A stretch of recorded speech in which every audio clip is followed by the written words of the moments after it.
Hello everyone, today we will continue with a new chapter that is A Tiger in the Zoo, which is the third poem from the book First Flight.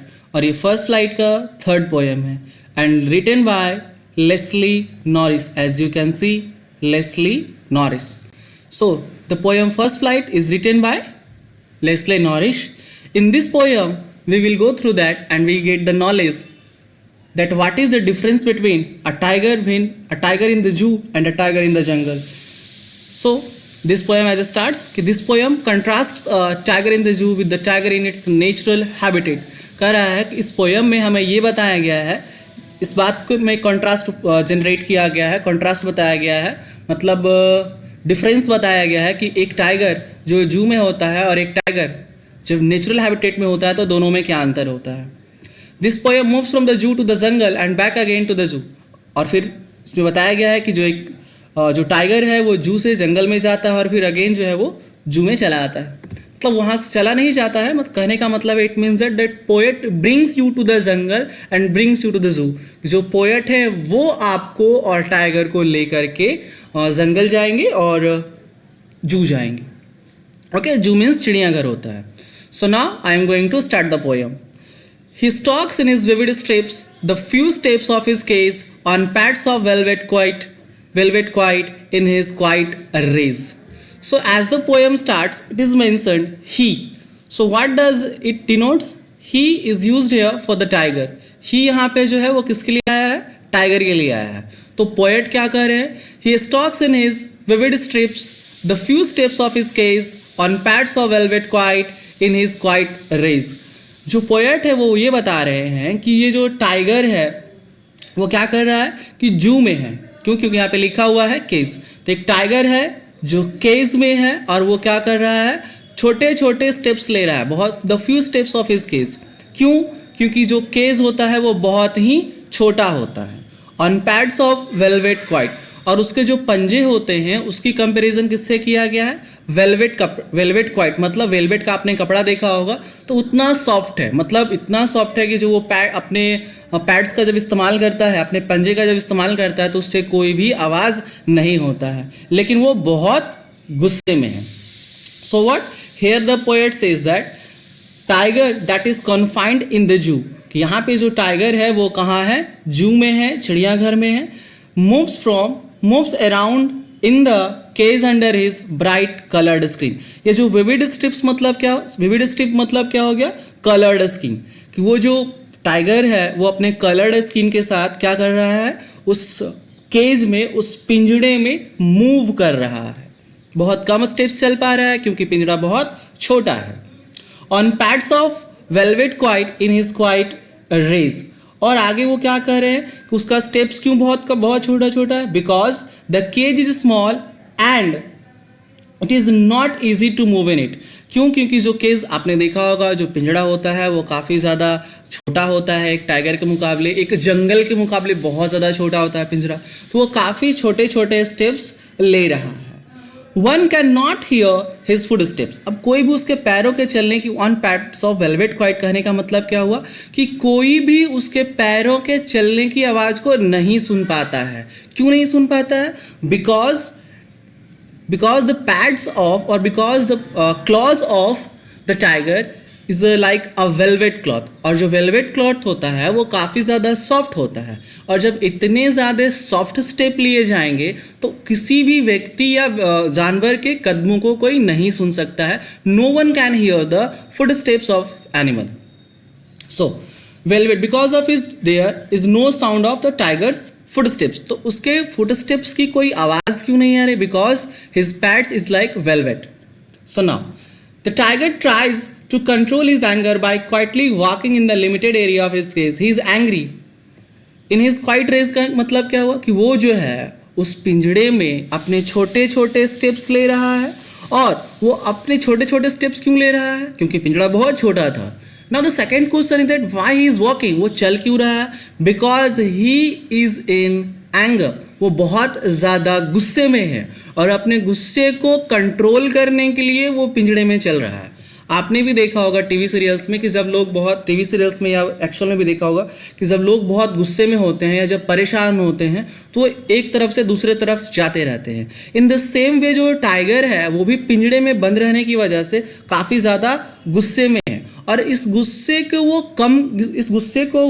कम करने के लिए वो क्या कर रहा है, वो केज में वॉक कर रहा है ताकि वो अपने गुस्से पे कंट्रोल कर सके। और उसका गुस्सा क्यों आ रहा है? Because he is in the cage, क्योंकि वो कहाँ है, पिंजड़े में कैद है। He wants to be independent, he wants to be free, वो आज़ाद होना चाहता है, वह स्वतंत्र होना चाहता है, लेकिन वो उस पिंजड़े में बंद है जिसके वजह से उसको काफ़ी ज़्यादा गुस्सा आ रहा है। इसलिए वो अपने गुस्से को कम करने के लिए वो क्या कर रहा है, वो केज में घूम रहा है, मतलब बहुत ज़्यादा दूर तक नहीं जा रहा क्योंकि केज जो बहुत छोटा है तो उसी में वो छोटे छोटे स्टेप्स को ले रहा है। नाउ अब हम लोग इस स्टेंजा में जो लिटरेरी डिवाइसेस यूज्ड हुए हैं उनको देखेंगे। सो सबसे पहले हम लोग first of all we go through the rhyming scheme. So here is stripes, so we can mention stripes as A,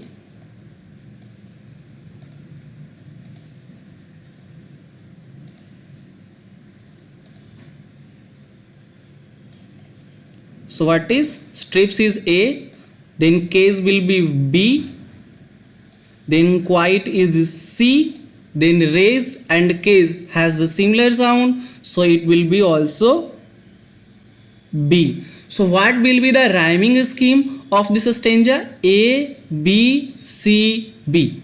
Why? Because strips is A, case B, quiet C and raise is B. Why raise is B? Because case and raise has the similar sounds, so that's why the rhyming scheme of this stanza will be A, B, C, B. Now the next one is personification. What is personification? Personification की हिंदी होती है मानवीकरण। जब किसी non living thing या किसी भी चीज़ का जब हम उसको as a living thing represent करते हैं, एज अ ह्यूमन रिप्रेजेंट करते हैं, तो उसको हम लोग पर्सनिफिकेशन कहते हैं। So here we can see that here is used what is he, and he is used for tiger and he is used for person. So यहाँ पे हम लोग क्या देख रहे हैं कि टाइगर के लिए ही का इस्तेमाल हुआ है, मतलब यहाँ पे टाइगर का क्या किया गया है, पर्सनिफिकेशन किया गया। क्या किया गया है? पर्सनिफिकेशन। क्यों? क्योंकि उसके लिए वर्ड क्या आया है, ही आया है। Now the next one is metaphor. Metaphor क्या होता है? Metaphor is use to comparison. Metaphor का इस्तेमाल जो है कंपेरिजन करने के लिए होता है। So here we can see that here is mention velvet quiet, और वेलवेट क्वाइट से उसकी तुलना किससे की गई है? यहाँ पे वेलवेट क्वाइट की तुलना किससे? उसके पैड मतलब उसके क्लॉज पंजे से तुलना की गई है। तो यहाँ पे हमारा मेटाफर कौन सा है? Tiger paws are compare to velvet. So यहाँ पे जो किसका इस्तेमाल हुआ इस लाइन में? मेटाफर का इस्तेमाल हुआ। Next one is enjambment. Enjambment क्या है कि that if a line continues without a punctuation mark to the next line, कि अगर कोई लाइन बिना पंक्चुएशन मार्क का कंटिन्यू करता है। So here we can see he stalks in his vivid stripes the few steps of his cage. तो यहाँ पे कोई भी पंक्चुएशन मार्क का इस्तेमाल नहीं हुआ है। सो ये दोनों मेरा लाइन क्या हो जाएगा? इंजैम्बमेंट हो जाएगा। क्या हो जाएगा? Enjambment. Now the next one is that consonance. What is consonance? Use of consonant sound. So here we can see that stocks, after that his, after that strips. So these are what? Consonants. Consonants what? Use of consonant sound. Now the next one is assonance, and assonance is strips. Here you can see I, vivid also vowel sound. So assonance is equal to vowel sound and consonance is equal to consonant sound. So here we can see VI, VID, I sound repetition. So here will be what? Assonance. Now the next one is imagery. What do you mean by imagery? Imagery means यहाँ पे when a poet or a author tries to create an image, जब कोई भी किसी भी जानवर का किसी भी चीज़ का जब इमेज बनाता है, कल्पना करता है, तो उसको हम लोग क्या कहते हैं? इमेजरी कहते हैं। जैसे यहाँ पे क्या है कि जो पोएट है उन्होंने टाइगर को इमेजरी बनाया है, क्या किया है कि जैसे वो चलता है, इमेजिन करके वो बता रहे हैं कि जो टाइगर है वो केज में चलता है, एक्चुअल में तो है नहीं, इन्होंने ऐसा क्या किया, इमेजिनेशन किया है। तो यहाँ पे हमारा इमेजरी क्या हो जाएगा, he stalks in his vivid stripes the few steps of his cage. तो ये हमारा क्या हो जाएगा, इमेजरी हो जाएगा। Now the next one is oxymoron. What is oxymoron? Oxymoron is use of adjectives opposite in meaning. जो ऑक्सिमोरॉन होता है वो एडजेक्टिव होता है लेकिन मीनिंग इसका अपोजिट होता है। क्या होता है, अपोजिट। जैसे क्वाइट रेज, तो यहाँ पे जो मेरा क्वाइट रेज है वो क्या हो जाएगा, ऑक्सिमोरॉन हो जाएगा। So these were the literary devices in the first stanza. Now we are moving through the next stanza. So now, he should be lurking in shadow, sliding through long grass near the water hole where plump deer pass. So again I am repeating this stanza. He should be lurking in shadow, sliding through long grass near the water hole where plump deer pass. Now in this stanza you can learn that the tiger has now moved from zoo to the जंगल। इस stanza में हम लोग क्या देख रहे हैं कि जो टाइगर है वो जू से निकल करके अब कहाँ पहुँच चुका है, तो जंगल में पहुँच चुका है। और यहाँ पे जो पोएट है वो क्या बताना चाह रहे हैं, that the poet says that if this tiger was free, कि अगर ये टाइगर फ्री होता तो क्या होता, that he would have hide himself behind the long grass. तो वो क्या करता कि लंबे लंबे ग्रास जो जंगल में होते हैं उनमें अपने आप को छिपा लेता। कहाँ छिपा लेता, behind the grass near the water bodies, कि मतलब जहाँ पे, जैसे कहने का मतलब है कि जंगल में तालाब होता है और तालाब के पास बहुत घने घने घास होते हैं, तो उन घास में अपने आप को ये क्या करता, छिपा लेता। क्यों छिपा लेता, so that he could easily catch a deer in order to have it as its food, ताकि वो क्या कर सके, हिरन का इंतजार। क्या कर रहा है, देखो यहाँ पे वो शैडो कहने का मतलब क्या था कि अपने आप को छिपा लेना।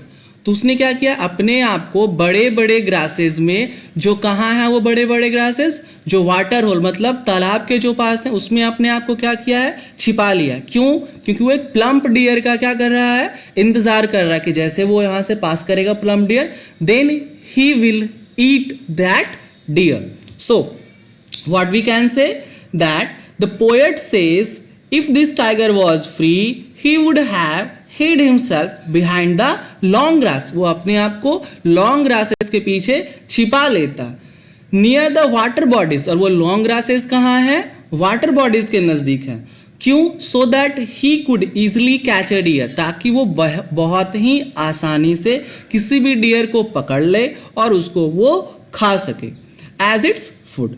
So what we can say, that basically the poet wants to say that the actual life of a tiger is to live in jungle where he could catch his prey and eat it, but the tiger in the cage cannot do so. वो बताना ये चाह रहे हैं कि एक जो tiger है वो एक्चुअल में उसको कहाँ होना चाहिए, तो जंगल में होना चाहिए, फ्री होना चाहिए, ताकि वो अपने शिकार को खुद शिकार कर सके और अपना भोजन प्राप्त कर सके। सो इस स्टेंजा में हमने क्या देखा कि that the poet has moved the tiger from the zoo to the jungle, कि उन्होंने क्या किया है कि टाइगर को जू से निकाल कर जंगल तक पहुंचा दिया है, और वो बता रहे हैं कि उसको कहाँ होना चाहिए, तो जंगल में होना चाहिए, ताकि वो छिपा हुआ हो। कहाँ छिपा हुआ हो, लॉन्ग ग्रासेस के पीछे छिपा हुआ हो।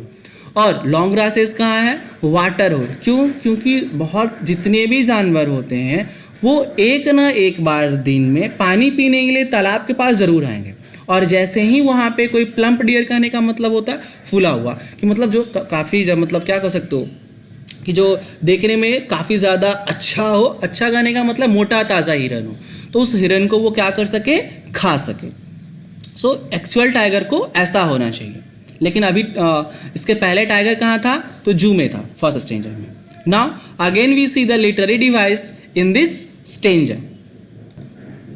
So now, As you can see, first of all, the rhyming scheme here is shadow. So we can write shadow as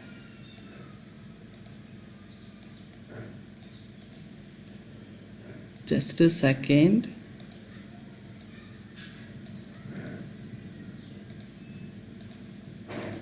Okay, so we can write shadow as A, then grass will be B, hole is C, and grass and pass has the same sound, so that's why it will be B. So what will be the rhyming scheme of this stanza? A, B, C, B, and which is the same rhyming scheme that has been followed in the first stanza. और ये भी same rhyming scheme है जो इसके पहले stanza में follow किया गया था. इस पोयम में सारे स्टेंजर्स में सेम राइमिंग स्कीम को फॉलो किया गया है. So this was the rhyming scheme of the second stanza. Now the next one is enjambment. Enjambment क्या था कि जब कोई भी लाइन बिना पंक्चुएशन मार्क का कंटिन्यू रहता है. तो इसमें कौन है? स्लाइडिंग थ्रू लॉन्ग ग्रास, कोई पंक्चुएशन मार्क नहीं. नियर द वाटर होल, कोई पंक्चुएशन मार्क नहीं. Where plump deer pass. So these three line will be enjambment of this stanza. तो ये तीन लाइन हमारा क्या हो जाएगा? enjambment हो जाएगा. Next one is alliteration. alliteration और consonance दोनों सेम जैसा लगता है, but there is a big difference. alliteration has the consonant sound at the starting of a word. कि जो alliteration होता है उसमें consonant sound जो होता है वो स्टार्टिंग में होता है. तो इस स्टेंजा में हमारा alliteration भी है, और वो कौन है? प्लम्प और पास. दोनों में पी साउंड जो कॉन्सोनेंट है और दोनों में स्टार्टिंग में है. So hair will be alliteration, that is plump and pass. Now here is also the imagery. The poet has created an imagery of the activity of a tiger. उन्होंने क्या किया है कि टाइगर के एक्टिविटी को imagine किया है कि वो अगर जंगल में होता तो क्या करना चाहिए उसको? लर्किंग इन शैडो करना चाहिए. तो उन्होंने इसके थ्रू क्या बताने की कोशिश की है? एक टाइगर के एक्टिविटी को बताने की कोशिश की है. So that's why here is imagery is what? Lurking in a shadow. Lurking in Shadow will be imagery. So these were the literary devices in this poem. I hope you have understand these two stanzas very clearly and very well. Now the rest stanzas will be completed in the next video. Thank you and have a nice day, and please learn it well.